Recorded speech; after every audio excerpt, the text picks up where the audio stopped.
without further ado, let's get started. So I'm going to turn down, I'm going to have that really low in the background. All right, guys. The dream is true. Yes, let's do it. I am MK Schultz, horror and sci-fi author, and you are joining me on my show, The Dream is True. And I hope you'll stick around for the live reading of Cassius Canick's Chapter 22. We got a lot of cool stuff also on the show. So let's get started.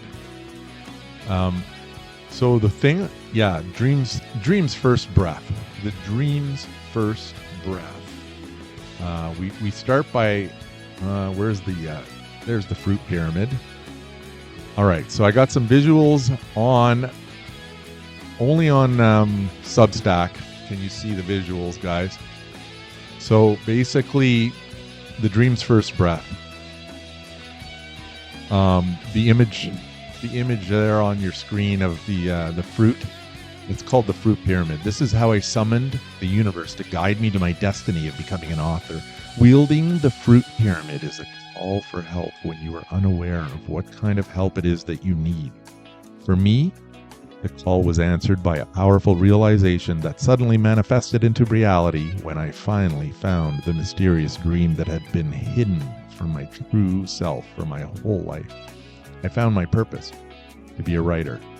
Join me for more about the fruit pyramid and other behind-the-scenes bits from my writing journey.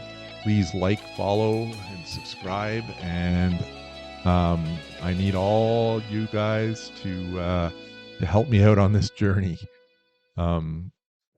So first off, I had, if I get rid of that and I go to the new logo.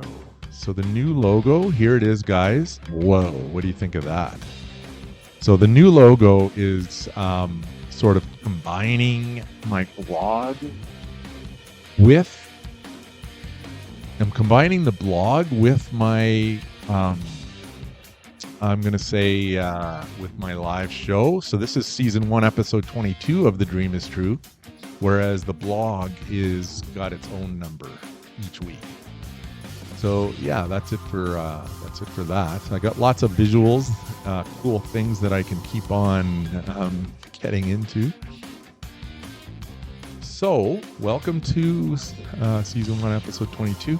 I've got to show you, we're going to do a recap of last week's live reading from Cassius Canick's Chapter 21, Prep. So if we look at that, yeah, what do you think of my setup, guys? Pretty cool. We got, let's see, what else? Okay. We're going to show the image from the actual manuscript. So the manuscript of Cassius Canick's is right here. How cool is that? For the manuscript, I printed it out myself, not even knowing it was going to end up being an actual book one day. And basically, the image is, I'll show you the image. It's a Nintendo DS. It's a device, and this was the mission that, in a task that Cassius Canick's was given. So let me just show you that really briefly. Where is that now? Oh, I don't have it in there. That's fine. So let me go through. So this is a recap of Chapter 21. Right. Cassius sees Melina and the kids off to school and then visits his pod below the basement floor of his tool room, where he practices the implanting of the OPC into the electronic device as ordered by the organization. The purpose of this task is meant to highlight the theme in the book of simple versus complex.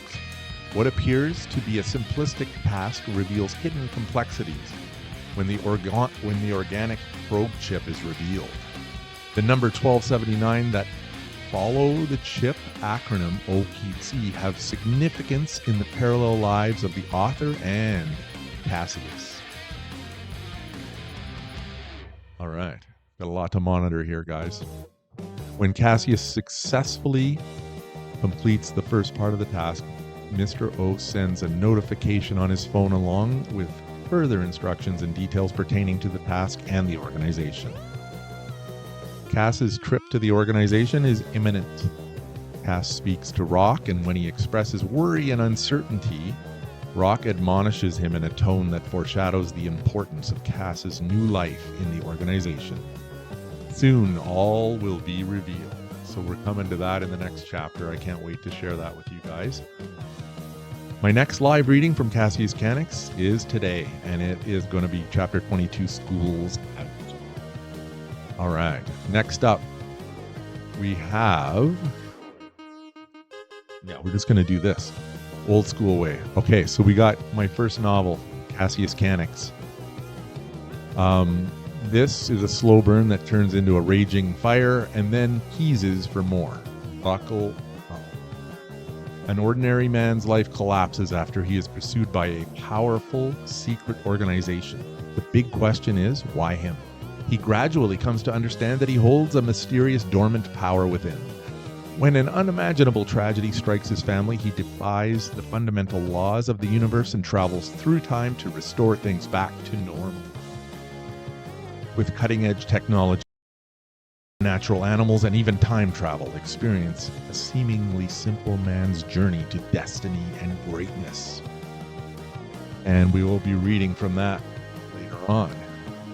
Next up, we've got The Fishing Trip, Part 2, Book 2 of the Cassius Canics trilogy. This book is a prequel to the first, and it ends where the first book starts.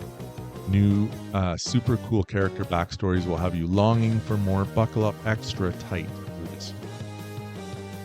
A routine fishing getaway for 5 close friends turns into a nightmare when an apocalyptic cult drags them into unspeakable evil and despair. Their only hope?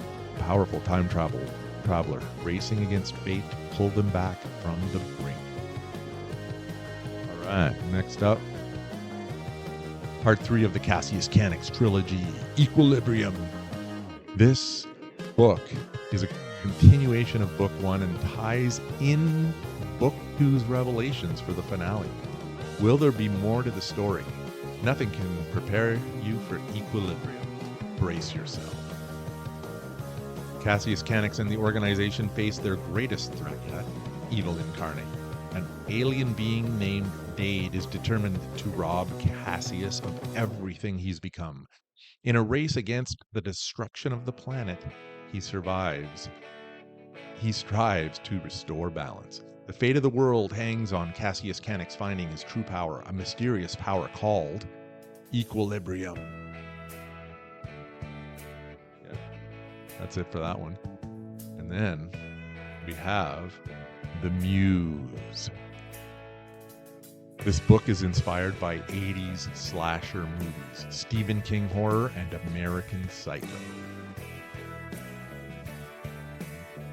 A depressed writer turns to a life of solitude as a trucker. He calls out for help on a Ouija board in a bid for inspiration. His call for help is answered by an ancient evil that promises genius but demands murder in return. As the body count climbs, only his twin sister can stop him before the Muse claims them both. But is it already too late? All right, and I had a review of The Muse last week. Check out that review on Goodreads by Lee Stackhouse. She gave me a 5-star review and posted that review on May 18th. So yeah, just a few days ago. Thank you for that, Lee Stackhouse. That is so awesome. Lee Stackhouse is on Substack, which is super cool because that's how she discovered my book. Hard copy. Hard copy is next, guys. This book is inspired by Gen X TV, 80s sci-fi, conspiracy theories, and modern AI. All right, we got at a wild bush party in his teens, Ray Higgins was taken by aliens. Now in his 50s, separated and disappointed, he's assigned to mentor Terra, an AI robot. When the aliens return, Ray and Terra expose conspiracies, hidden horrors, and a lizard cult of deception in a gripping story of rediscovery and rebellion. Are you ready to question reality? All right. Last week, also on May 16th, I received a review of hard copy by Matthew Patrick. He gave me a 4-star review, which was great. So yeah, thanks for that. The reviews are coming in, and it's fantastic. All right, we're on number 4. We're motoring through this live. Okay. So yes, like I said before, big news. I have submitted the manuscript for my upcoming vampire novel to ECW Press, and they are currently reviewing it and are going to let me know if they are interested in being the publisher for it or not. So I'm waiting on that, fingers crossed. Let's hope everything goes well on that. I'll keep you posted on what happens, as always, here and on my blog and my social media posts. Yeah, so yeah, please click subscribe if you are if you want to support me on this journey, and I would be much appreciated. My upcoming short story collection is coming along well. So far I have 45,000 plus words complete for this book. I finished writing story number 11, The Dog, and I'm currently 2,500 words into writing story number 13, The Devil Comes to Town. Okay. This is a wild short story collection that will include horror and sci-fi stories. My current plan is to initially release this short story collection in this blog for paid subscribers, and I may read some of these on my lives on Substack. Probably not on TikTok, because that's how it goes. So next, let's look at my in-person book events. Okay, I'm going to throw an image up on Substack for you guys to see right there. So yeah, so basically,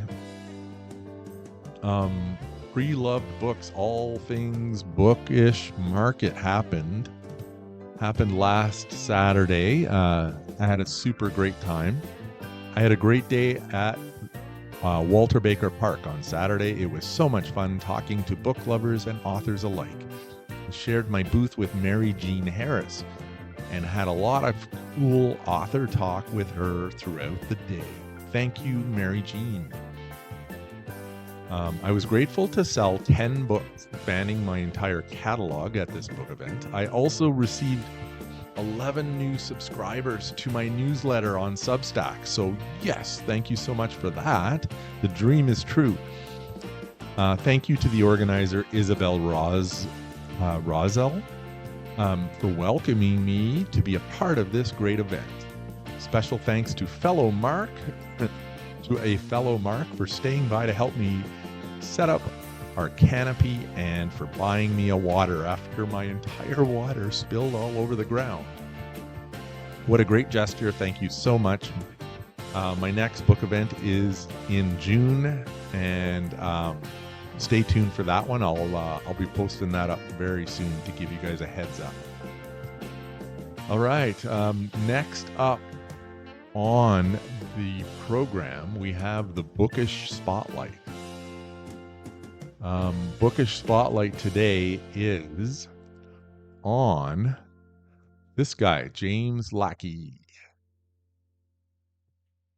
Right here. Where is it? Oh, I gotta... James Lackey. There he is. I can move him up there now. Yeah, so let's look at James's stuff here. So James W. Lackey. James W. Lackey is a Canadian fantasy author with a degree in psychology from Queen's University. Encouraged by his wife, He has been writing for the past 20 years and has developed a passion for storytelling and weaving complex narratives that explore the dark recesses of human nature. His work references many important psychological, metaphysical, philosophical, historical, sociological, and anthropological elements and themes. The Reflections of Shadows trilogy, including Nemesis Spawned, Worlds Sundered, and Synergy Revealed, are his first major published works. The books are dark, psychological fantasy ride into the mind of a sociopathic demigod in separate incarnations as anti-hero, hero, and villain. These books playfully twist the traditional fantasy genre, rebalancing good and evil for readers who are not content with absolutes. So that's cool. Thank you so much for that. And I'm going to show you James's book. There's his books right there. You're not seeing this on TikTok. It's only showing up on my Substack. So basically, that's what you're seeing for the books. I'm trying to see how much of a delay there is in this feed. Yeah, a little bit of a delay, but that's okay. If you send a question on Substack, I'll still get back to you. It's probably got about a 15 second delay, 10-second delay. So that's not so bad. All right, so we're getting rid of those and we're going back to James. James has a book launch and author signing coming up on June 13th at Reread Book at the new Riverside South location on 160 Blanca Street in Gloucester, Ontario. So join him on Saturday, June 13th for that. He is, it's for his book 3 of the trilogy. So that's kind of cool. I put all of James's links on my blog post. So on Substack, you can certainly see that and click on any of those right there for you. I always enjoy chatting with James at book events. It's great to be a part of the local author community. Thank you, James, for being the bookish spotlight this week. All right, next up on my agenda, we have movies. All right, so we have Marty first. So for Marty, this is the definitive documentary on comedian Martin Short, exploring his career across film, television, theater, and comedy. My take, I grew up watching Martin Short's skits and movies. It is sad to learn how much tragedy he experienced at different periods of his life, yet he still held on to his sense of humor and joy for life. This documentary shows the not-so-easy rise to fame for a comedian who always managed to stay grounded and real. Yeah. All right. Movie 2. For movie 2, we have The Long Walk. So The Long Walk is really cool. It's rated 6.7 out of 10 on IMDb. It's about a group of teenage boys compete in an annual contest known as the Long Walk, in which they must maintain a certain walking speed or get shot. That's kind of crazy. My take, this movie is based on the book written by Stephen King and published in 1979 under the pseudonym Richard Bachman. It is interesting to note that my horror novel, The Muse, was once compared to early Stephen King by a reader in the US. So thank you for that. This movie was quite violent and dystopian in nature. It was a little too much for my wife to handle, but I enjoyed its thought-provoking scenes. The acting was great, and the character relationships felt very genuine. So it was, in my opinion, a well done movie based on a book of the same name. All right, next up, really hoping to get some people on Substack giving me some love here, but not yet, eh? So yeah, if any of you guys on TikTok would like to pop over and have a look at what this is looking like on my Substack Live, you can find that in my bio. The link is in my bio. Please check that out. That would be awesome to see one of you guys from TikTok pop over to my Substack, because this is all kind of new to me, and I'm trying to have set this up really well. Next, we had a TV show called Unchosen. There it is right there for you.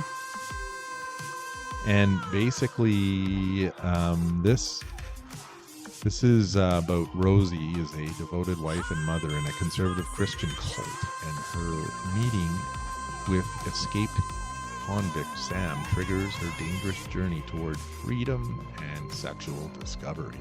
My take, this is just an okay show. Just okay.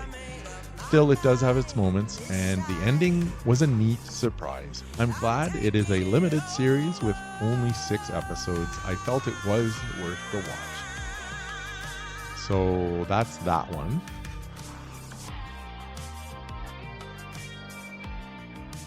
All right, next up. Yes, as for music, I don't really have a music section this week. Last week was music section was really big because I went and saw the Iron Maiden documentary in the movie theaters, and I had quite a write-up in my blog last week for that. If for any Maiden fans out there want to check that, and just head over to my Substack and check out Dream is True issue number 7 for that. My current reads. So currently, where is it now? Currently, I'm reading Vampire Follies, quirky vampire stories by Matt Shelding. I read 3 short stories from this so far, and there's 15 altogether. So once I finish, I will post a review on my blog for you guys to see. But so far, I have not done that. And so we move on. Let's move on to my book sales, writer's tip and quirk. So far, I've sold 78 books in 2026. Thank you all so much. Here are some of my recent baby step mini goal achievements. I got my 100th review on Goodreads, and I was super pumped to get that. Thank you so much, Lee Stackhouse, and she's also on Substack, and check out her work because she's an amazing author as well. Also, what an amazing review it was that she gave my novel, The Muse. Thank you for making my 100th review such an epic milestone. Lee's review of The Muse is posted above on my blog, but you'd have to open my blog to see that, so never mind to put that. Go check that out on my blog. Or it's on Goodreads as well. I got my first paid subscriber on Substack. Very grateful for that. And I now have 53 subscribers on Substack. So I am growing slowly my following on Substack, which is really kind of cool. My novel hard copy is now available at the Ottawa Public Library. And I have sold now 8. I've sold books in 8 different countries, and I have a little map in my blog that has the red dots that represent where all the locations of these countries are. So very, very grateful for that. Those countries include Canada, USA, UK, India, France, Germany, Italy, and Australia. So my writer's tip for today, let's go through that. Today's writer's tip is how to handle a bad review. I'm always thrilled to receive positive reviews from readers. From time to time, I have received negative feedback and even a I don't get hung up on bad reviews by reminding myself that art is subjective. There are movies that I love that get 4 or lower out of 10 on IMDb. This is how I feel about getting a bad review. As for negative comments, they actually help if you recognize any truth in what they are saying. Think of it as constructive criticism and add all feedback, whether positive or negative, into your writing toolbox for future consideration. The most important question I ask myself is, do I like my story? For me, the answer is yes for all of my books, and that is what keeps me motivated to continue. We all have imposter syndrome one time or another. Just keep reminding yourself why you started writing in the first place. For me, it is the most fulfilling job I have ever had, and not just by a little amount. We're talking about a galactic measurement here. Yes, we are. Writer's quirk. Okay. All right, I got a little image to show you for this one. This is the image from the manuscript of Cassius Canix, for 30 cents, and you can see the 3 dimes near the top of that image in the drawer. So, for those who have seen my table set up at book events, some have asked about what the significance of the 3 dimes is that I display in front of the Cassius Canix trilogy. These dimes represent the communication of the universe with me during a difficult period in my life.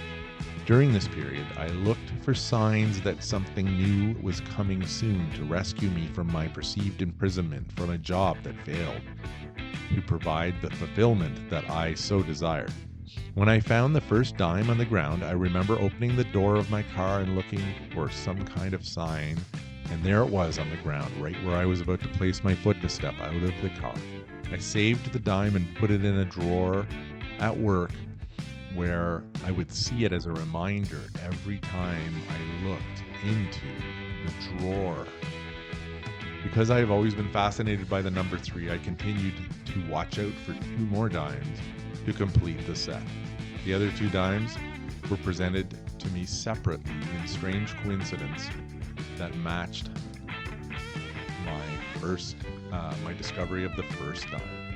The dimes from my real life crossed over to the parallel universe where I was creating the life of my main character, Cassius Canix. The dimes I display at my book events are the original dimes I discovered. They represent hope in finding one's destiny. There are other examples of 3 that can be found in the Cassius Canix trilogy, such as the roll of a dice on 3. Numerology is prevalent in Cassius Canix, and there are other numbers that pop up, such as 4, 7, and 8, which coincide with the theme of the universe and destiny. Next up, we have food and health. So, yeah, I got some pictures. Check out the blog for that. Just check out the blog for that. I'm going to move on to I'm going to get into the reading, into the live reading now, guys. So let's get started without further ado. So I'm going to shut the music down for this.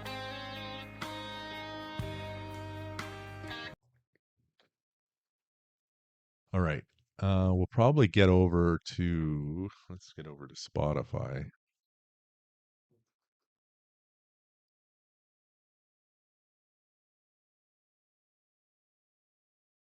See if that works. Yeah, it does.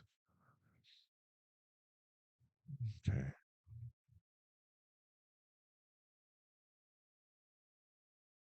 All right. We're going to do that once we get to it. Okay. So without further ado, let us, let's get right to it. And then yeah. So today's live reading, guys.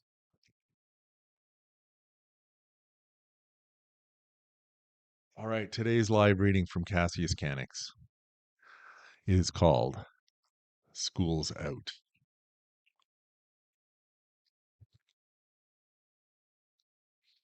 Just trying to find the best possible way to show you this, guys.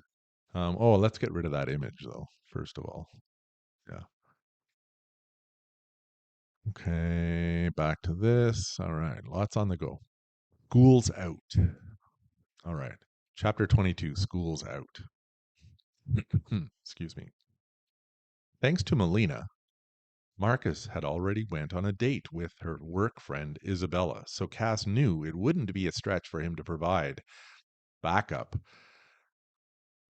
for his day task at this school. All that was needed was to set it up.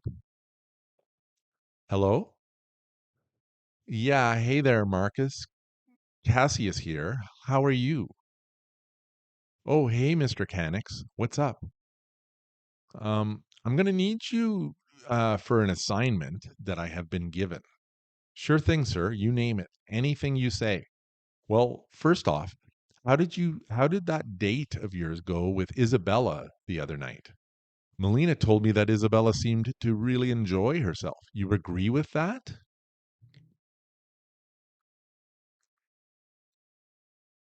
Oh, hell yeah, sir. We really hit it off and dug each other a lot, if you know what I mean. Oh, well, okay. So I guess it wouldn't be an impossible task for you to arrange to volunteer at her school in 2 days from now on Wednesday. Uh, I can ask her, but why? I will fill you in later once. Let's see. Let's get over to a different comfortable sort of spot for this, maybe. Maybe I'll go this way. Yeah. I will fill you in later. Maybe I'll adjust the mic a bit. Let's get the mic going over here more. Yeah.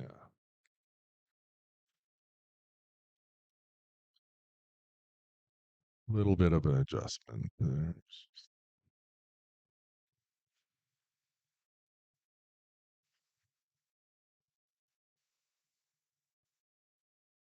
Mm, maybe like that. Let's try that. Okay. I'm not really fussy on that. I'll put it back to this. That's better.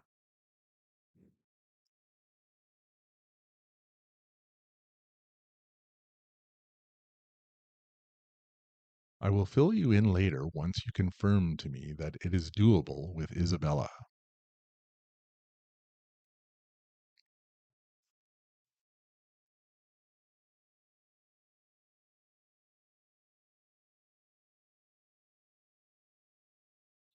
I will need to sell my volunteering with Melina as well.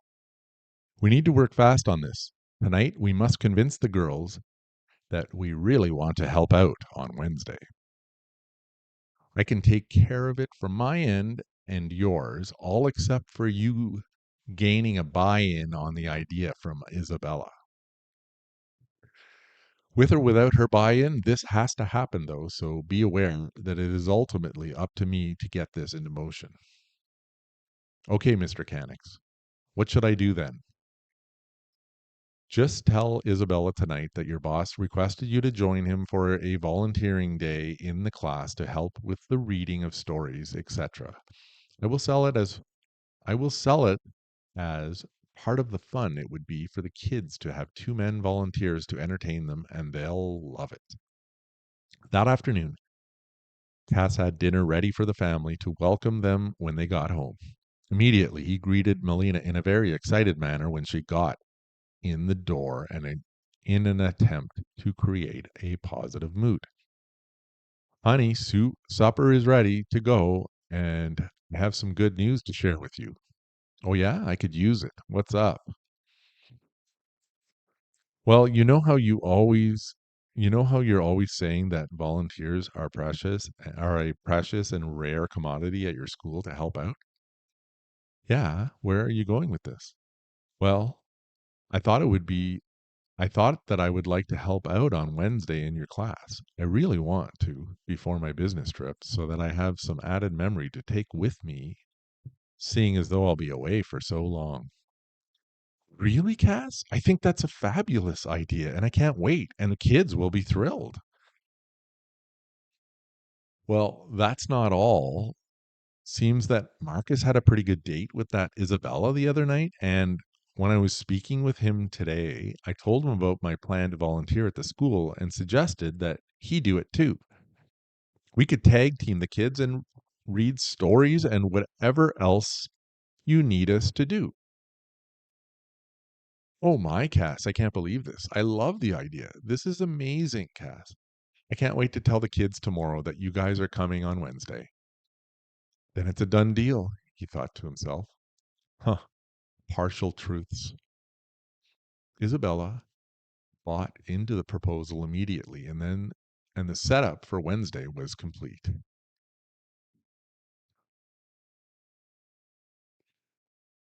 Cass arranged for a planning meeting on Tuesday with Marcus to go over the mission itinerary and to work out solutions for any possible unforeseen conditions.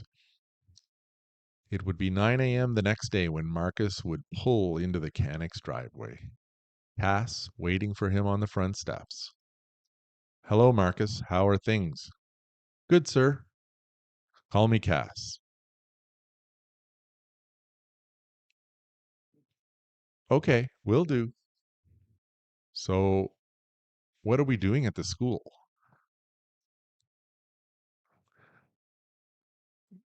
Cass explained all of the details, and together they practiced the different scenarios that he had planned out. Each scenario was identified by a code word, which had to be committed to memory. With the practice complete and an early night's sleep, the Wednesday morning commute to the school was fun and also scary for Cass. What if he gets caught? How would he ever explain himself? This simply cannot happen, he internally demanded. The mission simply has to be accomplished. Pulling into the school parking lot, Cass noticed Marcus and Isabella immediately as they arrived at the same time. Perfect, he thought. Now it's showtime. The class was empty, and Cass immediately studied the student names on the desks in the grade 2 class and very quickly located the desk of Connor Modes.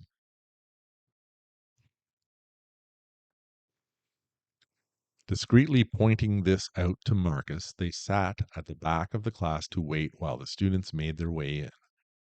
After the announcements and the national anthem, Melina and Isabella took to the front of the class to introduce the helpers of the day, Mr. Cannix and Mr. Pike. The kids' faces were all lit up and focused on them. Cass became immediately concerned as he glanced at Connor's empty desk. This is most unfortunate. Fortunately, this was one of the scenarios they had rehearsed. Bail, Cass whispered to Marcus.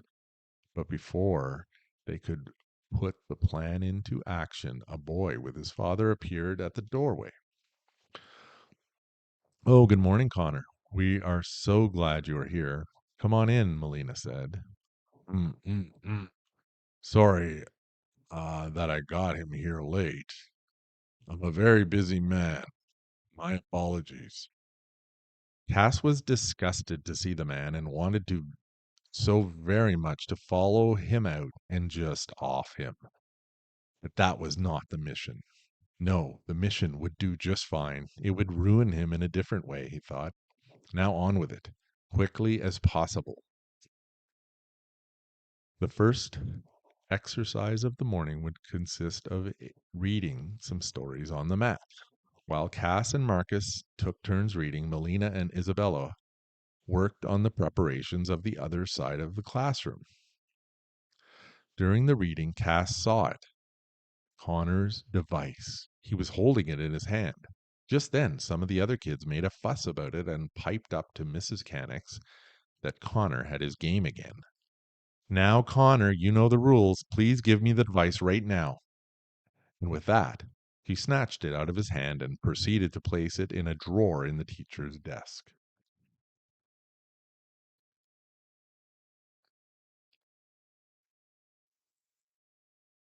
Cass watched discreetly.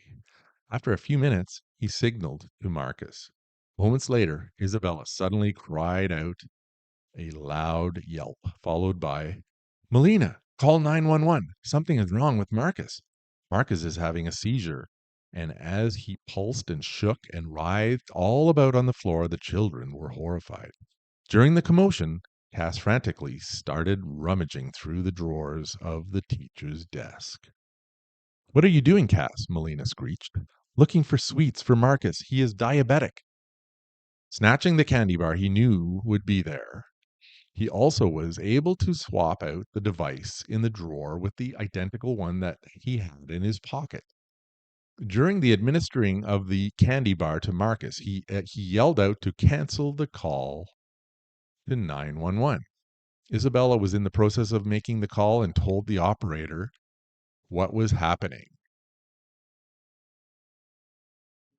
Seeing the immediate remedy that the candy bar exuded, she was assured by Marcus that it was now okay, and the operator was satisfied with the explanation. The kids were terrified, and some were crying, but Melina was able to calm them down.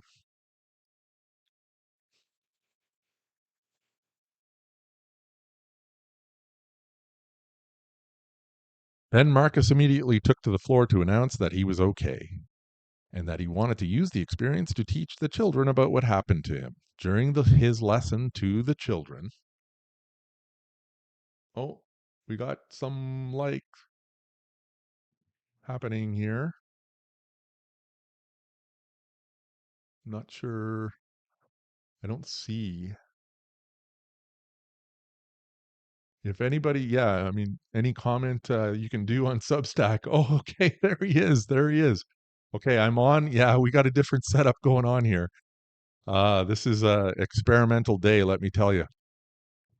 Um, there is a delay of about 10 to 10 seconds or so on Substack due to my setup that I have with OBS Studio, but I think I'm going to still stick with it and give it a go.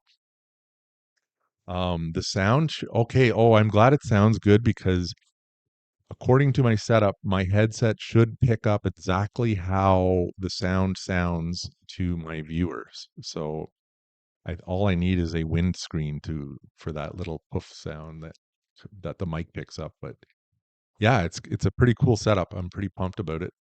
I'll just finish this. I'm just gonna finish this reading off. If you can stick around, I'll show you a couple of little bells and whistles. Marcus did an outstanding job of explaining to the kids all about his condition, all the while highlighting to them that this by all means did not change the fact that sugar is not good for you, much to their disappointment. During all of this, Cass quietly slipped out to use the washroom. In the stall, he performed the 20-second task of inserting the chip into Connor's game device. Slipping back into the class, he made his way over to the desk to inconspicuously make the change for a second time. Upon closing the drawer, he was both elated and relieved. Mission accomplished, he thought. All as planned. Marcus didn't have diabetes, but the scenario presented itself and required action as planned. Partial truths? Yes, but there could be some good to come out of this, as it did teach the kids a valuable lesson. Good experience for them, Cass thought. Leaving the school at the end of the day, Cass and Melina were exhausted and didn't talk too much on the way home. When all turned in for the night, Cass quietly made his way downstairs. Transmission. Excellent work, Cassius Canix. Marcus, too, deserves to be complimented for his outstanding performance. With your final task now complete, we will begin the process of hacking into information possessed by a certain Mr. Modes. We look forward to your visit. Enjoy the next few days and be ready for a flight on Sunday. The details will be transmitted to you early Sunday morning. Be prepared for a 4 p.m. flight to a European destination that will be confirmed. End transmission. Cass picked up the phone and dialed. Hello? Hello, Marcus. This is Cassius Canix. Hello. Hello, Cass. What can I do for you? Just one thing, Marcus. You do not have type 1 diabetes. Yeah, I know that, Cass. You must break it off with Isabella. Because of her involvement with Melina, it can never be known otherwise. It would undermine the hidden positive side effect of the partial truth. Rock is on his way over to your house now to talk to you about this in further detail, but I wanted you to hear it from me first. Okay, Mr. Canix, I accept your request, sir. Thank you, Marcus, and good night. Night, sir. Night indeed, Cass thought, for a new beginning was just on the horizon. It was now tangible to him. All is going to change with this upcoming trip, he felt. He knew this with all certainty, but this did not worry him. No, not at all. So, yeah, Cass is definitely going through changes. His confidence level is starting to go like over the roof. And he's starting to take charge in his role of the organization without even fully understanding what it is yet. But the trip is coming. We're almost there. And yeah, so, all right. So, what do you think? A.L. McDonald has joined me on Substack. It's interesting to know. I do not see any. Yes, okay. So I do not see any viewers. So it doesn't tell me that you're there. So that's kind of cool.